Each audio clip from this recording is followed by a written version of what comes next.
Hi, kindergartners. Welcome back to your TV classroom. Today is Thursday, February 11th, and tomorrow is Friday. Woohoo!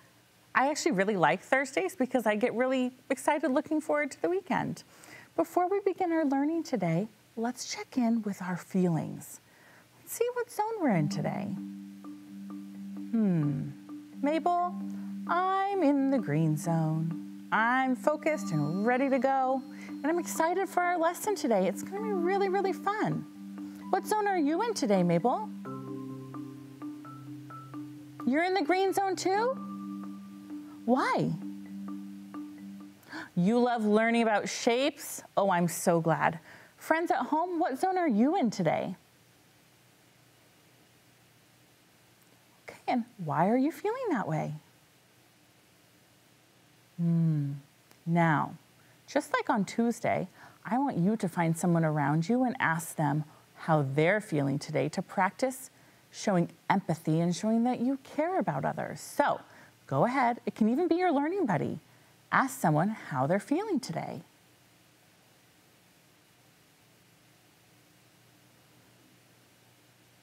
Great job, friends. All right, it's a 5 and 10 frame kind of day. Let's take a look at our first picture and figure out how many dots there are. How many dots do you see? Whoa, I had a lot of people just shout 5. How do you know there's 5? Right, on a tens frame, if the top row is all the way full, we know it's 5. How else could you know that this was 5? There are 4 pinks. Hang on, let me get my pen. There are 4 pinks and 1 yellow, and that makes 5. Excellent job. Let's take a look at the next one. How many do you see and how do you know? Ooh, Pebble, you said 6. Pebble, how did you know there were 6 dots? Pebbles and Mrs. Wally, if the top row is 5, 1 more makes 6. 5 plus 1 equals 6. It's okay, Mabel, that you saw it different. How did you see it? You saw 4 pink and 2 yellow, and you knew 4, 5, 6. Amazing job, both of you. Those are both great ways to see how many dots were in the tens frame without counting each dot. Great job. Okay, how many do you see? And how do you know? Mr. Kevin, how many dots do you see? I see 6. How do you see them, Mr. Kevin? I see 4 on the left. And then 2 on the far right. You know what's really interesting, Mr. Kevin? I also see 6 and I also see 4 and 2, but I don't see it the way you saw it. How do you see it? I see 4 yellows and 2 pinks. And I know that that equals 6. Neat. Look at that. Even Mr. Kevin and I see it differently, but neither of us had to count each dot. We used what we know to put the numbers together to figure it out. Let's look at the next one. How many do you see? Ooh, this is a 10 and some more. There are 13. I see 10 pink and 3 yellow. We can say 10, 11, 12, 13. There are 13 dots. Let's look at the next one. How many yellow dots are there? There's 10. Because the whole thing's full. We don't need to count it. If the whole tens frame is full, we know it's 10. And how many pink dots? 5. If the whole 5 frame is full, we know it's 5. And what's 10 and 5 more? It's one of those teen numbers. 10 and 5 is 15. There are 15 dots. Excellent work, kindergartners. Today, we are learning to decompose large shapes into smaller shapes. You ready? Decompose? Yeah, that's a big word. It is. I wonder what we mean by decompose. Well, yes, on Tuesday, we were decomposing the house. and the tree and the sun. So it might mean take apart? Yes. Decompose means to pull apart into, so we're gonna take these big shapes and pull them apart into smaller shapes and figure out what shapes were used to make the big shape. I've got 2 pictures here. Some shapes were used to make these pictures. I'm going to use my white pen to show you what shapes were used. Let's see if you can figure out the shapes that were used to make the star. You ready? Watch. Oh, it's supposed to be white.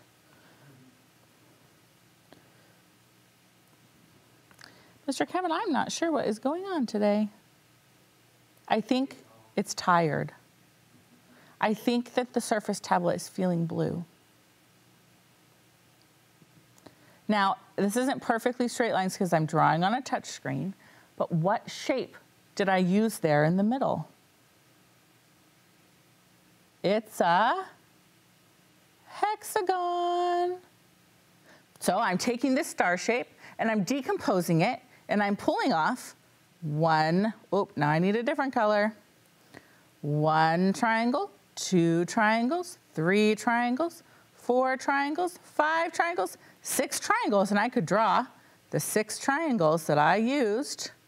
I'm decomposing the shape and the hexagon now. This is gonna be hard to draw, but I'll just do my best. And the hexagon. I decomposed this star into the shapes I used to make the star. I decomposed or pulled it apart. Isn't that cool? Now the rocket. Ooh-wee. Let's see if we can see what shapes we can pull out of here. Does anyone see one? Oh, you see a triangle? Where do you see a triangle? Oh, down on the bottom. The rocket launcher. Yeah, there's a triangle right here. So we could pull that out. So let's draw a triangle. So we used a triangle. Do you see any other triangles?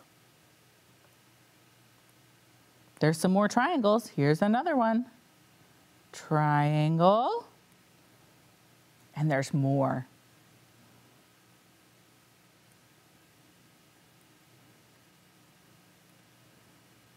I'm decomposing my shape. I'm taking the solid shape and I'm breaking it apart into the other shapes I used. Oh, what shape is that? A square and then a rectangle. So I decomposed my rocket into 6 triangles, a square, and a rectangle. All right, we're gonna practice drawing some shapes. So get your whiteboard out. And we're gonna practice the squares first. So here's how you draw a square. You do a big line down. In fact, I'm gonna use the highlighter because that's a thicker line and easier for you to see for practicing. A big line down, the same size line over, a big line up, or you could do another big line down and a line over. Practice again. Line down, line over, line up, line over. You don't even have to pick up your pencil. Okay, one more. And they, as best you can, all the same length of lines. Line down, line over, line up, line over. We drew 3 squares. Great job. Now let's practice triangles. These ones are trickier because they have those slants, and slants can be tricky.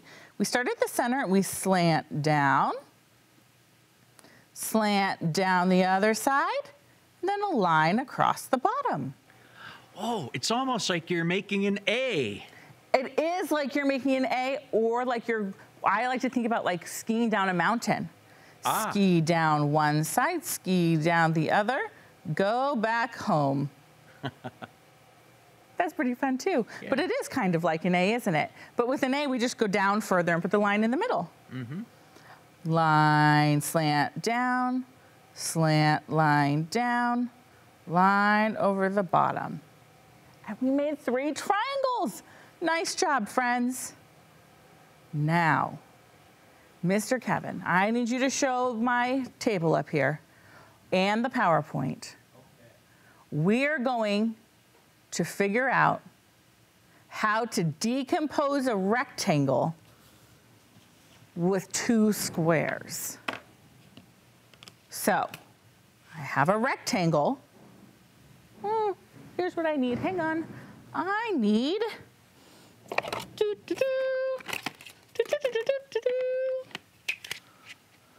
and I need this.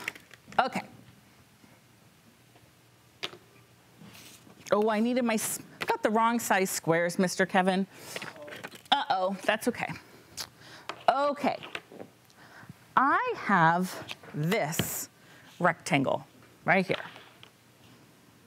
And I want to decompose it. Oh, I did get the right ones. There they are. I want to decompose it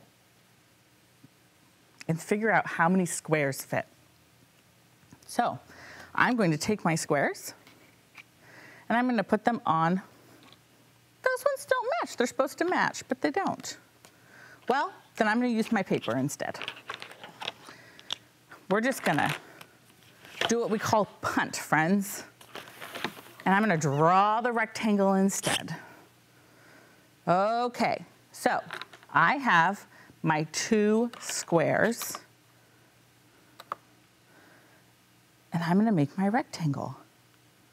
And look, I can decompose my rectangle. There's my rectangle.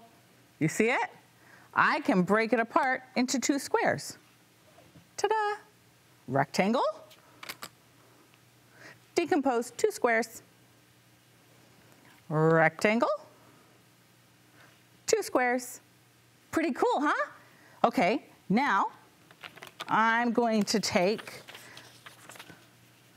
my square that I made earlier. Here's my square. And now I have 2 triangles. Do you see them? Oh, it's hard to see. Can you zoom out just a little bit, Mr. Kevin? Is that possible? I just have big shapes, so it's hard to. There, that's so much better. Okay, I have a square, or I have 2 triangles. I have a square, and I'm decomposing it, pulling it apart, 2 triangles. Whoa, is that cool or what? Now. They remind me of chips. Yeah, it does kind of look like tortilla chips, doesn't it? That sounds really yummy right now. Okay, Mr. Kevin, now look. Now I have a rectangle. But friends, look. Rectangle. I'm decomposing it, and I have 4 triangles. 1, 2, 3, 4. Rectangle. Decompose 4 triangles. That's pretty neat. I really like that. That's fun. Huh, who knew? What other shapes do you think you could decompose and tell the shapes that are inside? Let's take a look at this shape. What shapes could we decompose this bigger shape into? I'm going to draw on it while you tell me some of the shapes you might see in this big shape. What do you see? Do you see this one? Do you see the triangle? Okay.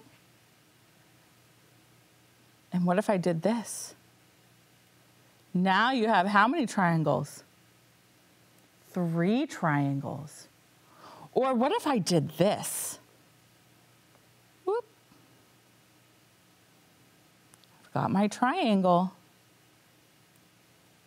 But what if I do this? Now what did I decompose it into? A triangle and 2 rectangles. Okay. What's another way we could decompose this? I know. What if I did this? 2 triangles,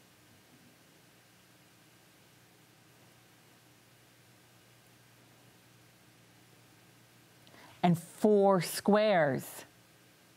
We could do that. Or we could even do this, Mr. Kevin.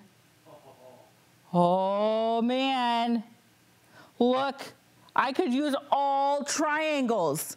1, 2, 3, 4, 5, 6, 7, 8, 9, 10 triangles. Wow. That's pretty cool. But I don't think I could use all squares or all rectangles because we have the triangle roof at the top. Okay, friends, let's take a look at what your assignment is for today. Today, you're going to do page 299 and 300 in your math workbook. You're going to practice building shapes, using the shapes you see, and then drawing the lines to show how you use those shapes to create the new shape. Today, we learned to decompose large shapes into smaller shapes. We had the big shape, we used the small shapes to create it, and then we told what shapes we used. Mr. Kevin, if they want to do some art by cutting up shapes and gluing them and making like a beautiful picture of a park or a house or a flower, how could they send that to us? Oh, shapes are so fun, students. So you can have your adult help you send them as a picture to us in email, and you would do or rather you would send that to tvclassroom@tacoma.k12.wa.us, or you can send them in the mail to TV Classroom at 601 South 8th Street, Tacoma, Washington, 98405. And our building is a bunch of shapes, isn't it? It is. We should maybe take some pictures sometime and show them all the shapes. It's squares. Even in here, I'm seeing rectangles and circles and triangles. There's just shapes everywhere. I would really encourage you to look around where you are and see what shapes you can see. It's kind of a fun shape hunting game you can play. All right, friends, that's all for math today. Thank you for being such great learners with me. Next up, you'll be with Ms. Oslin. You need your ELA packet, your pencil, your learning buddy. You're going to take a break and then be back ready to learn. Thank you so much for your time with me today. Have a wonderful rest of your day, and I will see you tomorrow. Bye.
Rules. 1. You have 10 seconds to pick your crewmate. 2.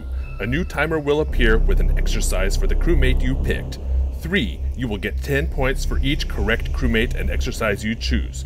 4. If you pick the imposter, you will lose all your points. 5. See how many points you can get. Good luck.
learners, welcome back from your break. Excellent job once again gathering your materials and being ready to learn. You can take your learning or writing notebook, your pencil, your crayons, and just put those off to the side. Feel free to keep your learning buddy in your lap if they can help you focus. Now let's remind ourselves today and every day when we come together, your job is to listen, share, read, and write.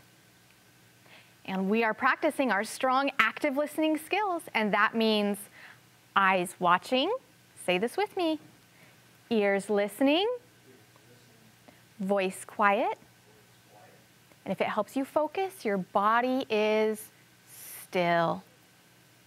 Now sometimes, even when we have active listening posture, our brain can be thinking about something else. And if that happens, give yourself a gentle reminder to focus. Say focus, self. Focus. Mr. Kevin is even focusing his binoculars back there, just like that. Okay, friends, we've been reading some fiction texts where our writers are sharing really personal experiences with us. They include people that they know and experiences that they know really well. Like Mo Willems wrote about his daughter, Trixie. He knows Trixie really well. And Marla Frazee writes about roller coasters because she and her families love roller coasters, so they know roller coasters really, really well. Today we're learning that writers, that's you and I, bring memorable people and moments to life. Now, we learned earlier this week about including people who are really special to us in our writing. And today we're going to think more about those special people, and we're going to bring them to life, which means we're going to think about how we can include what they say, how they say it, and what they do so that our readers feel like they know those people themselves. And we're going to do that with this book called Watch Out for the Chicken Feet in Your Soup. And it's story and pictures by Tommy DePaula. Now, we're going to read this book, and just like Mo Willems and Marla Frazee, Tommy DePaula is an author and an illustrator. He's written many, many books. We read another one of his books, The Art Lesson, here in TV Classroom. Now, this book has a very interesting title called Watch Out for the Chicken Feet in Your Soup. And one of the things I read about Tommy is where the ideas for his books come from. They come from his family, the people that he knows, his friends that he really has in his life. And the process that he goes through when he's writing a book is he thinks about his ideas, and then he goes and discusses his ideas. He tells his ideas with a friend or two. And what he has said is that he always knows exactly who his characters are, and when he's writing, he can actually hear how they speak in his mind, and he works really hard to include that in his stories. And when we listen to this story and observe the illustrations, that means look at the pictures, I want you to think about his characters and what they say and do. And then you're going to ask yourself, did Tommy really know the characters, or did he make them up? Now, let's get started. Now listen, Eugene, my grandma is nice, but she pinches my cheeks a lot, and our house is full of funny old stuff. She's always cooking, and she talks funny too. And Eugene, watch out for the chicken feet in your soup. Now, before this book even begins, Tommy DePaula, our author and illustrator, is giving us a little bit of information about what's coming up in the story. Now, think about who are the characters, who, and what do you think is going to happen? Take some think time.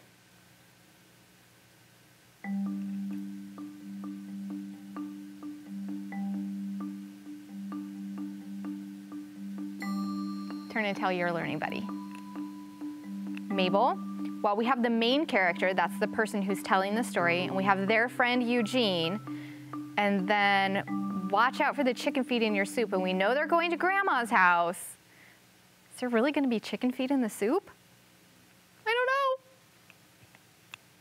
Okay, keep thinking about the characters and their voices as we read. And do you think that they're real? Joey, mio bambino, how nice you come to see Grandma. Grandma, this is my friend Eugene. That's nice, you bring Eugenie to see Grandma. Come in, ragazzi. It's Eugene, ma'am. What's your grandma doing with our coats? How nice you bring your nice coats to keep Grandma's bread dough warm so it rise nice.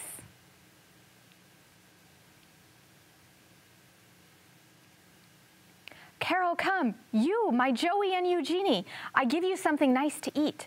Zuppa, nice chicken soup. It's Eugene, ma'am. Hey, how does Joey's grandmother sound? What about Eugene?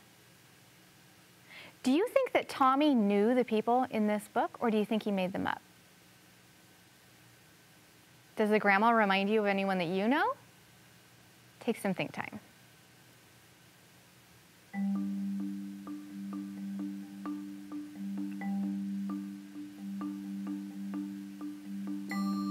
Turn and tell your learning buddy what you're thinking.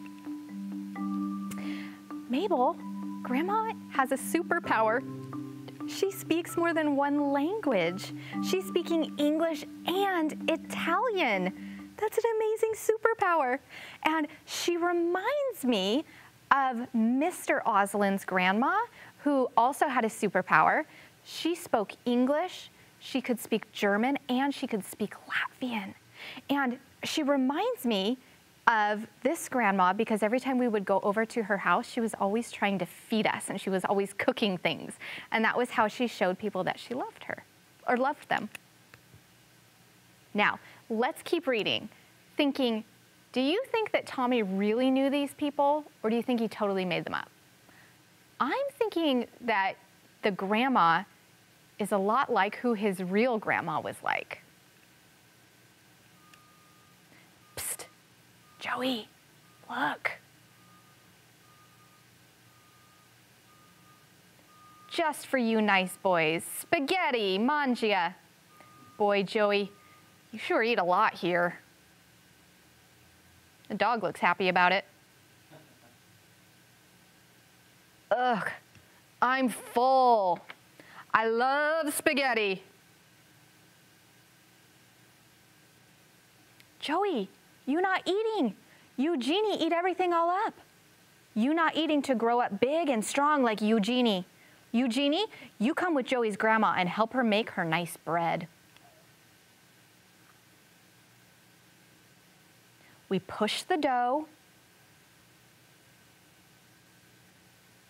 Now we braid the dough and make circles and dolls. Okay, this is really reminding me of Mr. Oslin's grandma because she would make pierogi, which are little bread, kind of like dumplings filled with ham and onions that were traditional in Latvia, which is where she was from. And it sounds like that's what Grandma is doing. She's making some special bread that's traditional to her and her family. Now, in the end, or not in the end, we're not at the end yet. Whoa, Mrs. Oslin. In the middle, I'm noticing that Eugenie, or Eugene, seems pretty happy about this. This is exciting. But look at Joey. How do you think he's feeling about this? Why do you think he's feeling that way?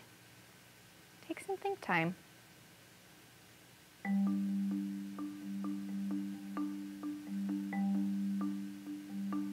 Turn and tell your learning buddy what you're thinking. Mabel, I think Eugene is really enjoying himself. He's eating some good food that maybe he doesn't get a lot all the time. He's making bread. Maybe that's new to him. I don't know. And then Joey seems kind of angry or irritated. And I wonder if it's because sometimes when we have people around us a lot and they do certain things, we can kind of take it for granted, which means we don't realize how special and amazing it is because we see it every day. Now, let's keep reading, thinking about, did Tommy DePaola make up these characters? Or do we think that they were based on real people that he knew really well? I'm finished. Now we put it all in the oven and bake it nice and brown. Joey, look what your grandma gave me. Joey, you take this home to your mama. And this is for my Joey, because you my special Joey. Arrivederci, Joey, Eugenie. Hey, Joey, I love your grandma. Me too. Now, in the end, both Eugene and Joey seem pretty happy. Isn't that interesting how our characters can change how they're feeling throughout the story? What changed?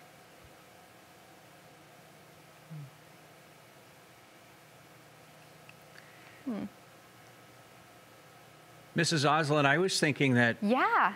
Joey might have felt a little jealous that Grandma was paying so much attention to Eugene. Oh, you know what, Mr. Kevin? Back on this page where he comes in and he's like, I'm finished, and Grandma doesn't respond to him. She just continues baking, giving Eugene directions. So he was probably feeling a little bit jealous that Grandma was giving his friends so much attention, but then she was baking him bread all along. A very special bread. Oh, what a good point.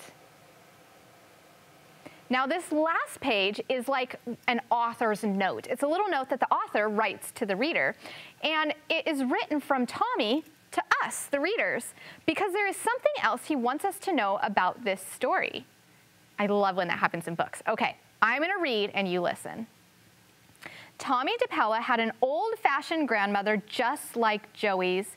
She was wonderful to me, he says, and her bread dolls were a special treat. I'll never forget its delicious smell as it was baking in the oven. She never shared her recipes, but after years of experimenting, this is how I figure she made those wonderful dolls. And then it has the recipe. So now we know that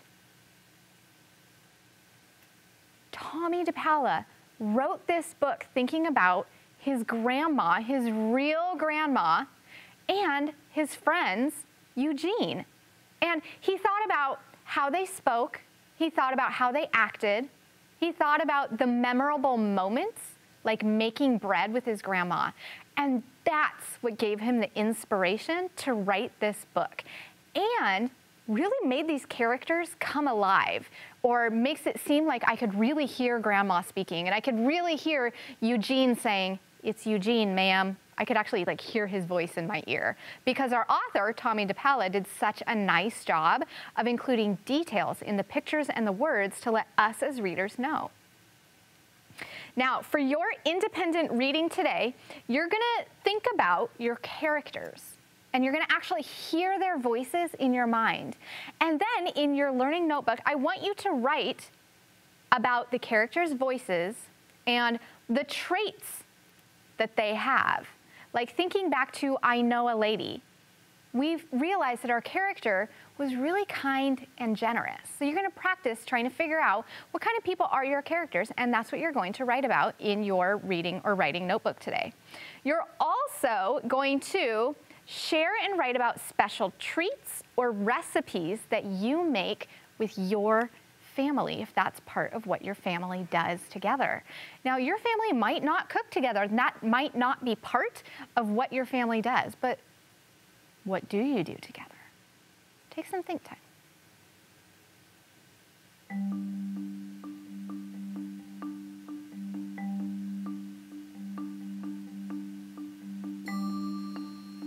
Turn and tell your learning buddy.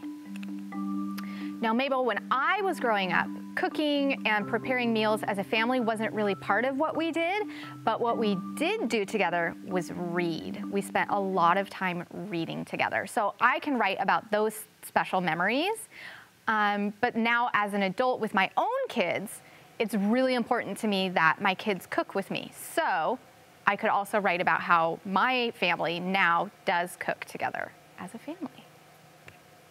Now, kindergartners, Once you have written about your characters and who they are as people, and you've written about some special traditions or recipes that your family makes, you can send it to us here at our TV classroom, and we would love to share that with the rest of the kindergartners in Tacoma.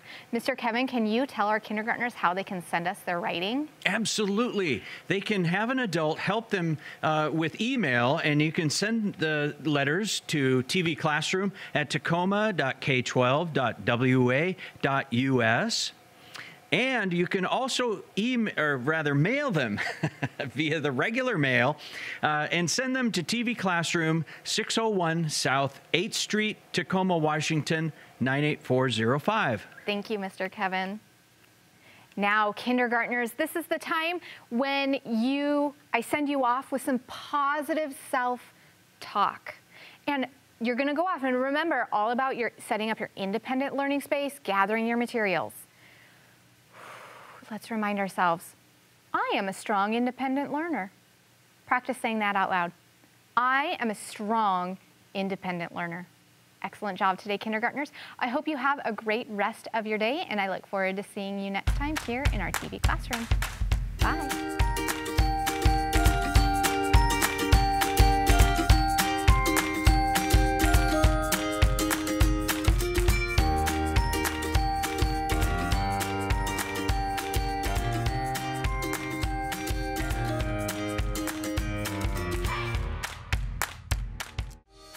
Hey kids, we want to see your work.